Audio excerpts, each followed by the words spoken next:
The rain hammered the city checkpoint that morning, bouncing off the roofs of idling cars like a heartbeat of impatience. The federal building loomed behind layers of barricades and flashing lights, the kind of place that made even innocent people nervous. Rookie Officer Daniels pulled his collar tighter, feeling cold water snake down his neck. He was still new, barely 3 weeks in uniform, and already tired of verifying IDs, scanning barcodes, and waving through annoyed commuters. It was routine, endless, dull. But that morning something felt off. An elderly man stepped out of the line. His coat, once navy blue, was now faded to gray and soaked through from the downpour. He walked with a cane that wasn't just for show. It was worn smooth from years of use. He approached Daniels slowly and handed over a leather wallet. Inside was an identification card so old it looked like it had survived a war. Daniels squinted at it. "Sir, this ID looks ancient. This thing even real?" The old man's eyes met his. Calm, sharp, almost too sharp for his age. "It's real," he said, his voice low but certain. Daniels smirked. "Yeah, sure. And I'm the president." His partner Torres snorted from behind, trying not to laugh. The old man didn't react. He just stood there, rain dripping off the brim of his cap, staring straight ahead with a stillness that somehow made the air feel heavier. Daniels tried to shake it off, but something about him, his posture, his silence, felt different. Like the kind of calm that only comes from having faced real storms before. Daniels radioed in, his tone casual. "Control. I've got an older gentleman here with a weird credential. Says it's Secret Service, but it looks ancient. No chip, no barcode, no record in the system. Copy that," the radio crackled. "Hold him for verification." The rookie nodded, turning back. "Sir, I'm going to have to ask you to step aside while we check this out." The old man nodded once. "Take your time." Daniels gestured him toward the side railing. The man obeyed without complaint. No protest, no sigh, no impatience. Just quiet. Too quiet. Torres leaned closer. "Man, he's probably some retired mall cop who found his old badge." "You know how these guys are," Daniels chuckled. "Yeah, or he's trying to sneak inside for nostalgia. Maybe tell some old war stories." But deep down, he didn't believe his own joke. The man wasn't lost or confused. His stance was too measured, his gaze too aware. As the rain came harder, Daniels caught a glint beneath the man's collar, a thin silver chain. Hanging from it was something small, half-hidden, a dog tag. "Military?" Daniels asked. The old man didn't look up. "Once," Daniels hesitated. "Army?" The man's lips curved faintly. "Something like that." The rookie's gut tightened. Minutes ticked by, rain pouring harder. The radios buzzed again, verification still pending.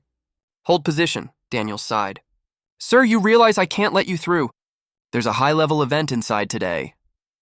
"I'm aware," the old man said quietly. "Then you should also be aware you're holding up a federal checkpoint." "I've done worse," he murmured. "For better reasons." Daniels frowned. "What's that supposed to mean?" Before the old man could answer, the distant wail of sirens sliced through the rain. All at once, every officer's radio came alive. All units, locked down positions. Secret Service motorcade inbound. "Eastgate clearance in 30 seconds. Daniels froze. "Motorcade here?" "No one told us." Engines roared in the distance. Through the curtain of rain, a line of black SUVs emerged, their lights cutting through the mist like fire. The convoy rolled closer, steady and unrelenting. Torres muttered, "That's not local security. That's upper level, director or higher." Every officer snapped to position, pushing civilians back, checking perimeters, bracing for inspection. Daniels waved his hand, signaling clearance, but something inside him twisted uneasily. The old man hadn't moved. He stood at the edge of the gate, cane in one hand, eyes on the approaching convoy. Not curious, expectant. The first SUV came to a halt. Doors opened in unison. Black-suited agents stepped out, scanning the area with practiced precision. Their movements were crisp, deadly efficient. One barked an order. "Federal detail! Secure the perimeter!" Daniel straightened, saluting instinctively. The agent swept his gaze across the checkpoint until his eyes landed on the old man. He froze. His face changed instantly, from sharp focus to stunned disbelief. He took a step forward. "Sir, is that—" His voice faltered. The old man turned slightly, rain tracing down his cheek. "It's been a long time, Robert." The agent blinked, as if he couldn't trust his own eyes. Then, without hesitation, he stood straight and saluted. Every other agent stopped, watching in confusion, until the realization rippled among them like a wave. One by one, they followed suit, saluting the man who hadn't worn a badge in decades. Daniels stared, jaw slack. What's happening? Torres whispered, "Bro, that's no retired guard." The doors of the lead SUV opened. Out stepped a tall man in a gray overcoat, the Secret Service director himself. The entire detail shifted position, giving him a clear path. He walked slowly toward the old man, eyes filled with something between disbelief and reverence. "Agent Marshall," he said, voice low but steady. "You should have called ahead." The old man, Marshall, offered the faintest smile. "Didn't think I needed to." The director extended his hand.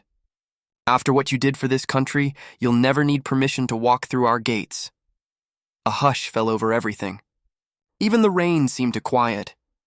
Daniels's chest tightened as whispers spread down the checkpoint line. Agent Marshall, the man whose classified operation had saved the president 25 years ago. The man who'd been declared missing in action. The ghost they still mentioned in academy lectures when they talked about loyalty, sacrifice, and impossible odds. Daniel swallowed hard. He felt sick remembering how he'd mocked him minutes ago. Marshall turned to him, eyes kind.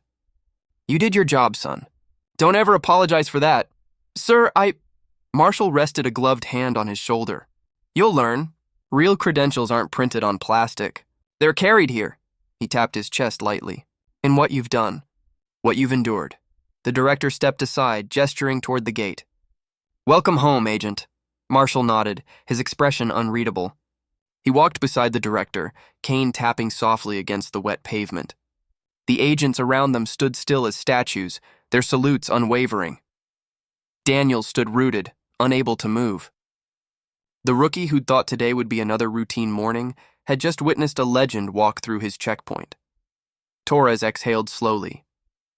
"Man, we just gave a hard time to the guy who wrote half our training manual." Daniels managed a shaky laugh. "No," he said quietly. "We met the man who lived it." They watched the convoy disappear into the mist, the rain easing into a soft drizzle. The air felt cleaner, the silence heavier. Daniels looked up at the flag above the gate, its fabric glistening with rain. It waved steady now, proud and untorn. He whispered to himself, "Respect." For a long time, no one spoke. Cars idled quietly, officers stood still, and the city seemed to pause, as if it too remembered the kind of men who built its peace. And in that silence, Rookie Officer Daniels realized something that no academy could ever teach. Legends don't announce themselves. They just show up, do the job, and fade into the rain, leaving the world safer even if no one ever knows their name.